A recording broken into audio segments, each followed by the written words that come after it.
Hello दोस्तों, आप लोग कैसे हैं? आशा कर रहे हैं स्वस्थ होंगे, मस्त होंगे और आप लोगों की पढ़ाई बहुत ही ज़बरदस्त तरीके से चल रही होगी। आज हिस्ट्री के एक नए टॉपिक की शुरुआत करते हैं जिसका नाम है ऋग्वेद।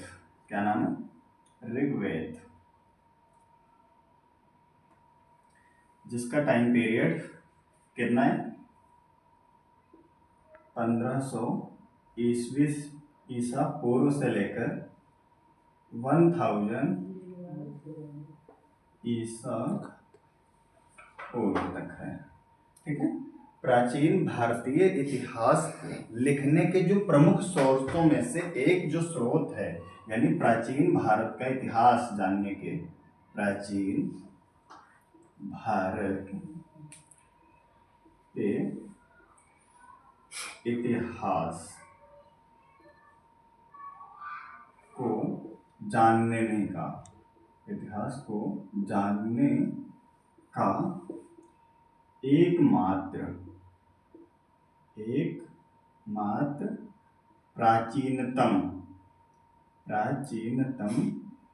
एकमात्र प्राचीनतम ग्रंथ है। कौन सा? प्राचीन भारत के इतिहास को जानने का एकमात्र प्राचीनतम ग्रंथ कौन सा है? ऋग्वेद है। ठीक है, इतना समझ में आ गया होगा। यानी इसका टाइम पीरियड कितना है? 1500 ईसा पूर्व से लेकर 1000 ईसा पूर्व तक है। और दूसरा क्या है? सबसे प्राचीनतम ग्रंथ भी है। इसके अलावा ये जो ऋग शब्द है, ये दो शब्दों से मिलकर बना हुआ है। ऋग्वेद दो शब्दों से मिलकर बना हुआ है। एक है ऋग, एक है वेद।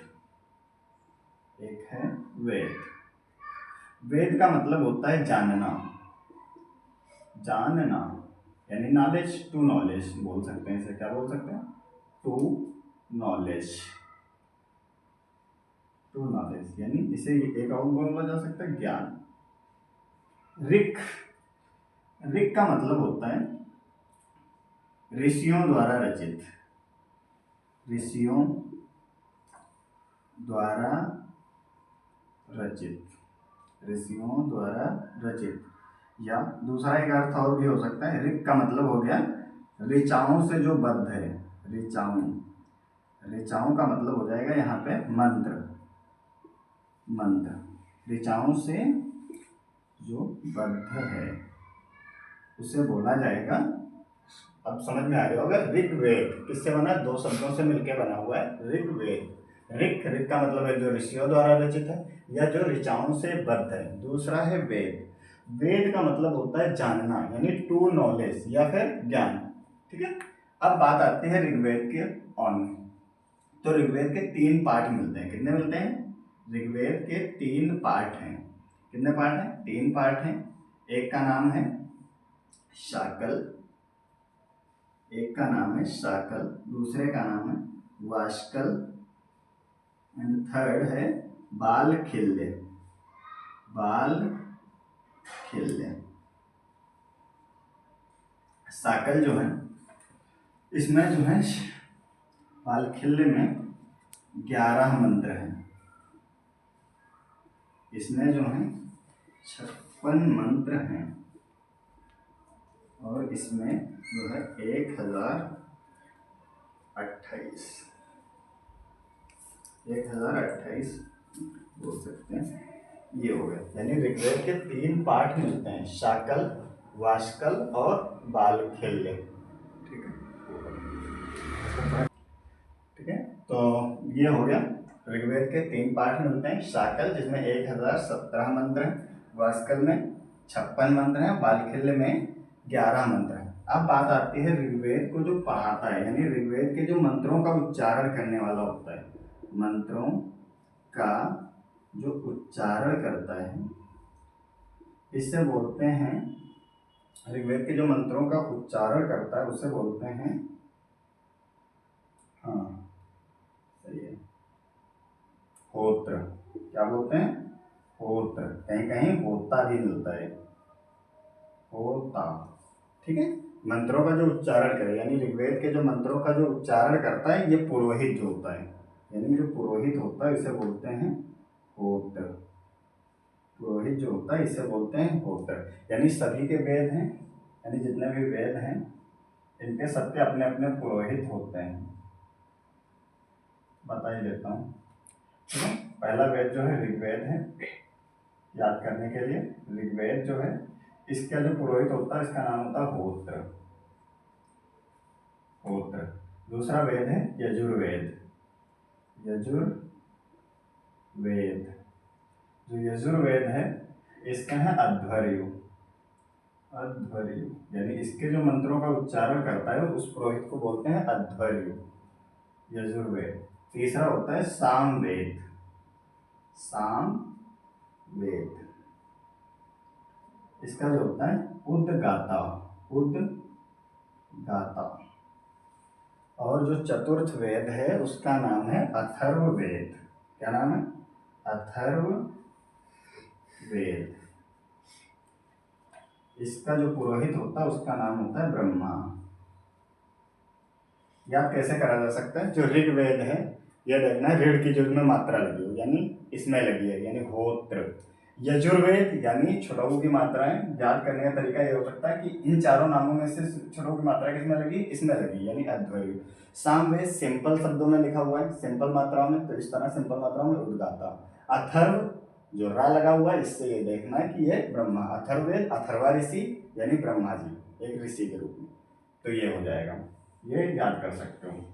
ठीक है, दूसरा ये हो गया इसके जो मंत्रों का उच्चारण करते हैं होत्र होता है। इसके अलावा इसमें कितने होते हैं? 1028 टोटल मंत्र हैं। 1028 मंत्र हैं। अगर पूछा जाए कुल मंत्र कितने हैं, कुल मंत्र कितने, मंडल कितने हैं, तो 10 मंडलों में विभाजित है। मंडल कितने हैं?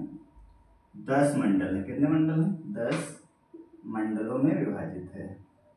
ठीक है, 1028 सूक्त हो गए, 1028 10 मंडल हो गए इतना। इसके बाद अब आता है कि इन 10 मंडल कौन कौन से हैं।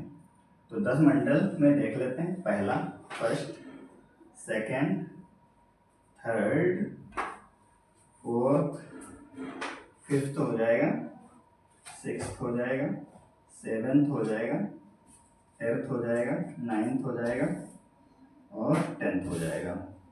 ठीक है, क्योंकि ये मंडल हैं ऋषियों के द्वारा लिखे गए हैं तो ये 10 मंडल हैं। ये 10 मंडल भी ऋषियों के द्वारा ही रचित हैं। इसमें जो पहला मंत्र है, जो पहला मंडल है, ये अनेक ऋषियों द्वारा रचित है। इसमें कोई एक ऋषि नहीं है, इसलिए बोला गया अनेक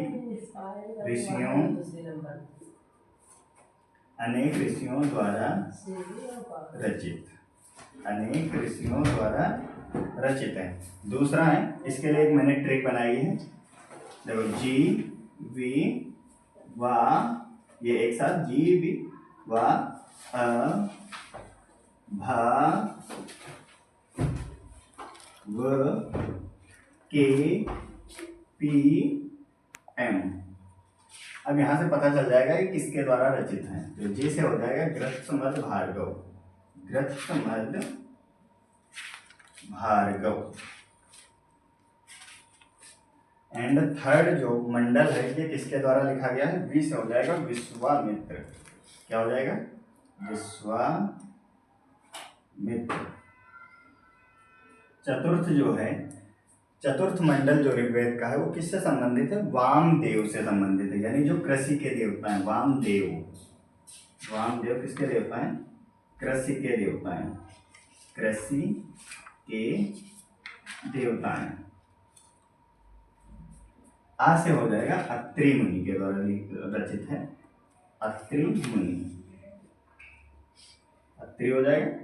भा से हो जाएगा, भा से हो जाएगा भारद्वाज। भारद्वाज ऋषि के द्वारा छठा मंडल लिखा गया है। सातवां मंडल जो लिखा गया है ये वशिष्ठ जी के द्वारा लिखा गया है। वशिष्ठ जो के से है ये पढ़ते हैं कण्व ऋषि। कण्व ऋषि, कण्व ऋषि के द्वारा रचित है। जो 9वां मंडल है ये लिखा है पौमान अंगिरा। पी से क्या हो जाएगा? पौमान अंगिरस। पौमान अंगिरस। और एम से हो जाएगा महासूक्तीय। महासूक्तीय।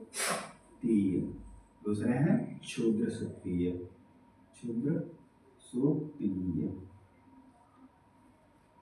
अब इससे कुछ रिलेटेड बता देते हैं।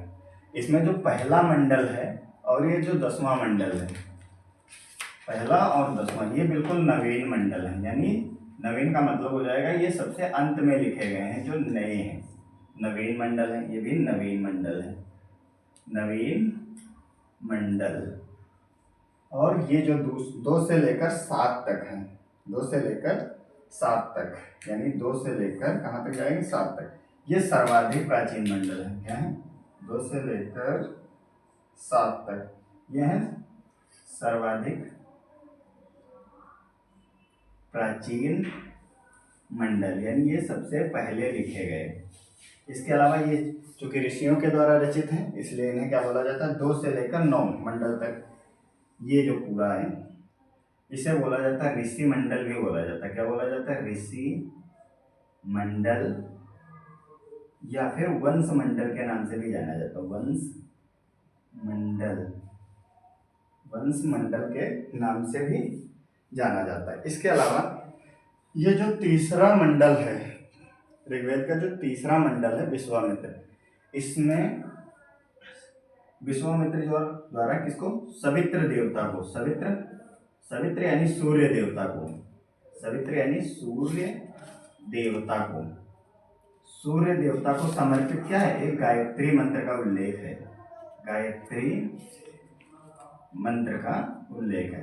पूछा जाता है, क्वेश्चन क्या बनेगा, पूछा जाएगा ऋग्वेद के किस मंडल में गायत्री मंत्र का उल्लेख है। तो ऋग्वेद के तीसरे मंडल में सवित्र देवता को समर्पित गायत्री मंत्र का उल्लेख मिलता है। दूसरा है कृषि का देवता पूछा जाता है, तो वामदेव हो जाएगा। ठीक है, इसमें जो 10वां मंडल है, ये जो 10वां मंडल है, इसमें कुछ सूक्तों का उल्लेख मिलता है। जैसे इसमें विवाह सूक्त का उल्लेख मिलता है, विवाह सूक्त, जिसमें सूर्य की पुत्री सूर्या और देवता सोम के विवाह का उल्लेख मिलता है। दूसरा है नासदीय सूक्त का भी उल्लेख मिलता है। इसका नासदीय सूक्त, नासदीय सूक्त, इसमें आत्मा के आवागमन का और निर्गुण ब्रह्म का वर्णन मिलता है। चौथा इसमें एक और मिलता है चतुर्वर्ण व्यवस्था का संकलन, यानी चतुर्वर्ण व्यवस्था का उल्लेख मिलता है या संकलन मिलता है। यानी सबसे पहले अगर संकल्पना किसी चीज में आई है तो सबसे पहले पूछा जाता है कि चतुर्वर्ण व्यवस्था का उल्लेख ऋग्वेद के किस मंडल में मिलता है। यानी ऋग्वेद के 10वें मंडल में चतुर्वर्ण व्यवस्था, चतुर्वर्ण ब्राह्मण, क्षत्रिय, वैश्य और शूद्र, इन लोगों की व्यवस्था का उल्लेख मिलता है। और 7वां मंडल जो है, ये देवता किससे संबंधित है, ये वरुण देवता से संबंधित है, वरुण देवता से भी संबंधित है। ठीक है, ये चीजें आशा करना है समझ में आ गया होगा। अगर इतनी चीजें समझ में आई हैं तो कुछ और इसके फैक्ट हैं वो भी देख लेते हैं, जो इम्पोर्टेंट फैक्ट हैं। ठीक है, पहला जो है, ये जो ऋग्वेद है, ये ईरानी भाषा के एक प्राचीनतम ग्रंथ से मिलता जुलता है। ईरानी भाषा के प्राचीनतम ग्रंथ जैन अवेस्ता, क्या, जैन अवेस्ता, इससे मिलता जुलता है। प्राचीनतम ग्रंथ किससे मिलता है, जैन अवेस्ता से मिलता जुलता है, यानी ये इससे मिलता जुलता उल्लेख। ठीक है, ऋग्वेद कब लिखा गया, एकमात्र प्राचीनतम ग्रंथ है ऋग्वेद। कैसे है, 3 पाठ मिलते हैं। अब आती है कि ऋग्वेद के ब्राह्मण कितने हैं, वेद कितने हैं, पाठ कितने मिलते हैं। तो ऋग्वेद के जो ब्राह्मण हैं, जो ऋग्वेद के ब्राह्मण आते हैं, ब्राह्मण ग्रंथ होते हैं, ऋग्वेद के ब्राह्मण ग्रंथ, जो ब्राह्मण हैं, ऋषियों में जो ब्राह्मण लोग होते हैं वो क्या होते हैं, वो एक मिलजुल कर रहते हैं। अगर वो लोग मिलजुल कर रहते हैं तो क्या इनके लिए एक ट्रिक हो सकती है, एक तो ए से क्या हो जाएगा, एत्रे हो जाएगा, एत्रे, और कहाँ से हो जाएगा, कौशिकी,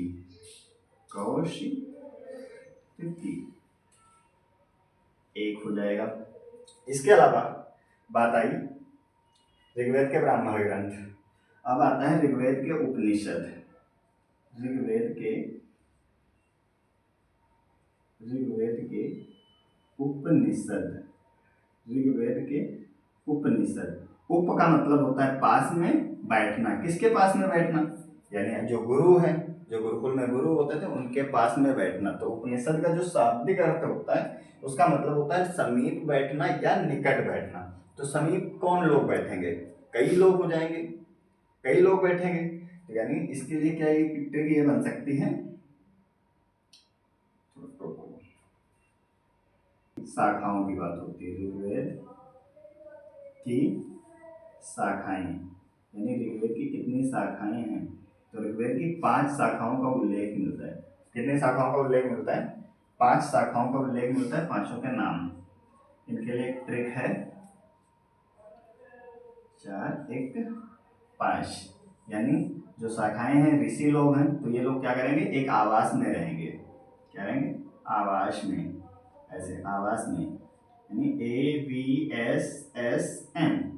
ए से हो जाएगा आश्वलायन, आश्वलायन। सेकंड हो जाएगा वी से हो जाएगा वाष्कल, वाष्कल हो जाएगा। सा से हो जाएगा शाकल। थर्ड हो जाएगा सांखायन, फोर्थ सांखायन। जो 5वां हो जाएगा एम, इसे बोलते हैं मांडुक्य। क्या बोलेंगे? मांडुक्य। क्वेश्चन ये पूछा जा सकता है कि मांडुक्य जो है ये किस वेद की शाखा का पार्ट है? तो ऋग्वेद की शाखा का पार्ट है। आश्वलायन किस वेद की शाखा का पार्ट है? ऋग्वेद की शाखा का पार्ट है। ठीक है, ओके, मिलते हैं, तब तक के लिए जय हिंद, जय भारत।